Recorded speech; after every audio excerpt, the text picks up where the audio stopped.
आपके मुल्क का ये हाल हो गया है सादिया, ये आप गौर से सुन लो। आपके यहाँ अब राज, तरखान, मेसन, प्लम्बर, कारपेंटर ढंग का नहीं रह गया।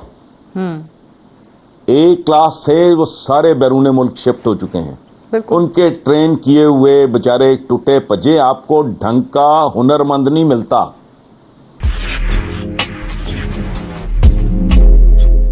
14-15 अगस्त की दरमियानी रात को जो आज़ादी मिली, मिलने के फौरन बाद अगवा हो गई।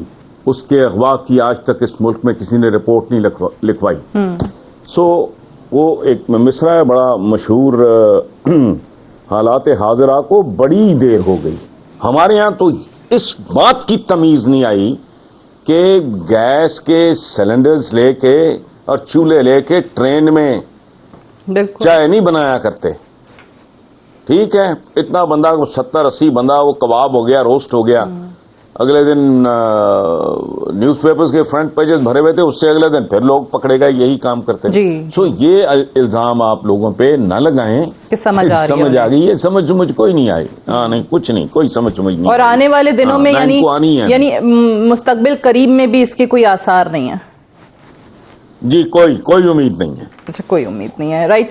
आपके मुल्क का ये हाल हो गया है सादिया, ये आप गौर से सुन लो। आपके यहाँ अब राज, तरखान, मेसन, प्लम्बर, कारपेंटर ढंग का नहीं रह गया। एक क्लास से वो सारे बैरून मुल्क शिफ्ट हो चुके हैं। उनके ट्रेन किए हुए बेचारे टूटे पजे, आपको ढंग का हुनरमंद नहीं मिलता। आप सबसे मुश्किल आबादी से भरा हुआ मुल्क, 22 करोड़, मैं सोच के कांप जाता हूं बाजों का, नींद उड़ जाती है। मैं कसमन कह रहा हूं आपको कि परवरदिगार इस मुल्क का बनेगा क्या 15 साल 10 साल के बाद। ये जब पहुंच गए 40-45 करोड़ पे, बंदा बंदे को खाएगा, और ये काम शुरू हो गया है। तो ये किस तरह का मुल्क ला के, और एक बंदे जिनको बड़े अच्छे होंगे, ये मुझे पता है, पुरजोश है, इनका जज्बा है कि हम हमेशा कहते हैं कि मुल्क में बड़ा पोटेंशियल है, लेकिन ये हर दौर में ही नाजुक दौर से भी गुजर रहा होता है। कभी कभार तो लगता है कि ये पता नहीं मुल्क अल्लाह ही चलाए जा रहा है। लोगों की तो भरपूर कोशिश है इसको तबाह करने की, जो भी क़यादतें आती हैं। लेकिन मुझे समझ में नहीं आता हसन निसार साहब, बिकॉज आई ऑलवेज से कि आई लर्न फ्रॉम यू, और ये टॉक शो करने का मकसद भी यही होता है, and you are one of my favourite guests, कि ये चीज वाकई ऐसे ही चलती रहेगी, सारी जिंदगी यही सुनते रहेंगे, बड़ा नाजुक दौर चल रहा है, बड़े गैर मामूली हालात हैं, ये कब खत्म होंगे? कि हम क्या इस काबिल भी नहीं रह गए कि अपने बच्चों को सेकंड हैंड लंडे के कपड़े पहना सकें? उस पर मैंने कॉलम भी लिखा था और रिक्वेस्ट की थी कि खुदा के लिए इन लोगों की ड्यूटी कम कर दो। यहाँ वो एलिमेंट मौजूद है जो कहता है 17 रुपए किलो टमाटर है। ओके फाइन, उसका जवाब ये था कि यार मैं टमाटर नहीं खरीदता, खत्म। कि ये गरीब तरीन आप जो बंदा होता है, ये उसका पहनावा है, उतरन पहनने वाले लोगों का है ये। सो लोग देखें प्रैक्टिकली, हम ये एक रिवाज है, मैं खुद भी ये झक मारता हूं, कोई ऐसी बात नहीं है। हम ब्लेम करते हैं अपनी एलीट को, अशराफ और अजलाफ बुनियादी तौर पे दोनों जिम्मेदार होते हैं, और वो कहते हैं कि जो जालिम का हाथ मजबूत करता है वो इस जुल्म के इस फेल में खुद शरीक होता है। सो ताली दोनों हाथ से इस मुल्क में बज रही है, और आप कह रहे हो ऐसा ही चलेगा, तो भाई आपकी तारीख इस बात की शाहिद है कि आपने इंसाफ नहीं किया। आप हिंदुस्तान को भले ब्लेम करते रहो, आप मुफ्ती बानी को ब्लेम करते रहो, कैसे हो सकता है कि मैं अपनी औलाद में, हुक्मरान हमारे यहाँ एक कॉन्सेप्ट है ना कि माई बाप होता है, बड़े होते हैं, एल्डर्स होते हैं, मैं अगर अपनी औलाद में इंसाफ कर रहा हूं और इंश्योर कर रहा हूं तो उनके दरमियान किसी स्प्लिट का जब तक मेरा कमांड और कंट्रोल मौजूद है सवाल ही नहीं पैदा होता। तो आप जो कह रहे हैं कि कब तक कैसे चलता रहेगा, तो कब तक कैसे चलता रहेगा, जवाब है बांग्लादेश। वो बहुत बड़ा झटका था, बहुत बड़ा धचका था। अच्छा, वो एक इतना बड़ा सबक, तो और मैं तो हैरान होता हूं उन्होंने क्लेम क्यों नहीं किया कि हमारी आबादी भी ज्यादा है, पाकिस्तान तो हम रहेंगे। उनको बांग्लादेश का लफ्ज़ ज्यादा अच्छा लगता होगा, वरना तो नाम आपको नया रखना पड़ता।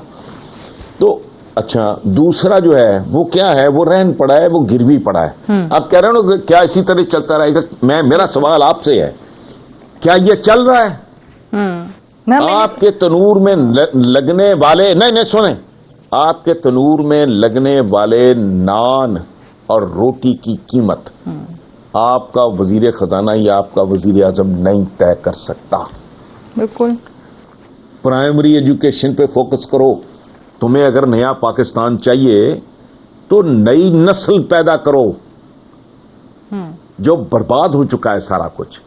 प्राइमरी एजुकेशन 5 से 8वीं जमात के दरमियान बच्चे की बुनियादें रखी जाती हैं। वो तो कचरा है।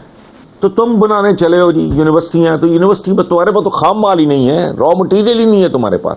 सो इनके पास चूंकि ये इंटेलेक्ट नाम की कोई चीज नहीं, इनोवेशन नहीं है, क्रिएटिव थिंकिंग नहीं है, आर्ट ऑफ थिंकिंग ये काम है, एक बाकायदा एक सब्जेक्ट है। तो वो चूंकि इनोवेशन है नहीं, मक्खियों पे मक्खी मार, किसी ने उधर बता दिया वो पकड़ लिया, को आपसे सुन लिया उधर से सुन लिया कर। रियासत मदीना का मतलब है आलीशान लोगों की तख्लीक।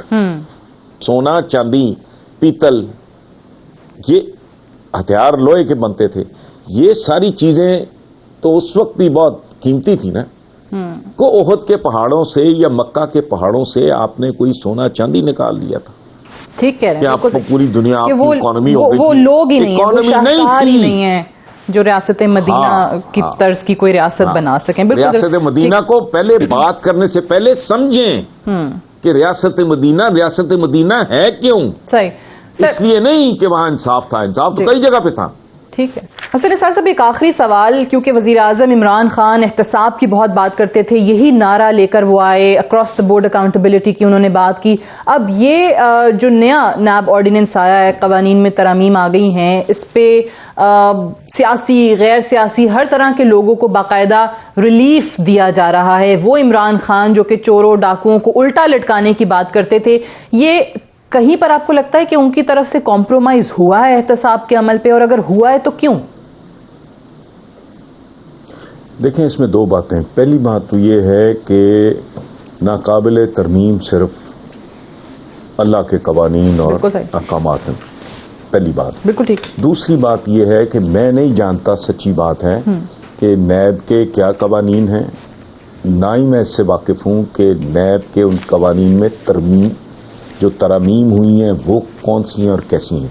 अच्छा। सो जेन्युइनली मैं आई डोंट क्वालिफाई, मैं इस पे कमेंट करना, मेरा चूंकि इल्म नहीं है।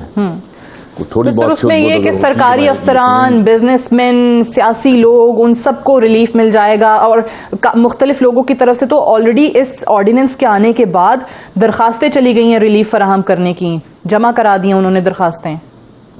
तो सादिया, फिर इसका मतलब क्या है कि एक गरीब किसान है, एक मजदूर है, दिहाड़ीदार है, को पल्लेदार है, उस पर जोर आजमाई करोगे? तो कॉमन सेंस की बात है ना, तो सवाल ही नहीं बनता।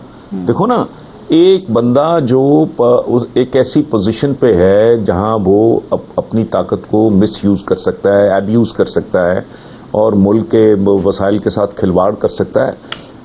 आप एहतसाब तो उसका करोगे ना, मेरा करोगे, या आपका होना चाहिए। बिल्कुल ठीक। तो ये तो फिर सेल्फ एक्सप्लेनेटरी है। इस पे तो मैं जो आपने बताया है उसकी रोशनी में तो मेरा सादा से जवाब है। और इसमें सर एक और चीज भी कि जो पैनमा लीक्स जब हुई तो उसमें क्योंकि सारी बहस इस पे थी कि नवाज शरीफ और खानदान को कहा जाता था कि आप साबित करें, ओनस जो है वो आप पे है, बर्डन ऑफ प्रूफ आप पे है, बारे सबूत आप पे है। According to this new law आप ये कह रहे हैं कि भाई नैब साबित करे, आप पे कोई इल्जाम वो लगा रहा है तो अब नैब खुद ही साबित करे कि भाई क्यों हसन निसार साहब पे ये इल्जाम लगाया है। दैट्स नॉट लॉजिकल जी, दैट्स नॉट लॉजिकल। मेरे ऊपर कोई इल्जाम लगा तो मैं कैसे मैं साबित करूं कि मैंने कत्ल नहीं किया? भाई आप साबित करो मैंने किया। मैं तो कह रहा हूं, मैं तो डिनाई कर रहा हूं, काफी हो गया। मैं कैसे साबित करूं? That doesn't make any sense. आप मेरी तरफ उंगली उठा रहे हो ना, तो आप बताओ, कोई तो एविडेंस होगा। और ये बड़ा सिंपल है, लिविंग बियॉन्ड मीन्स ये बहुत बड़ी हिकमत वाली बात है।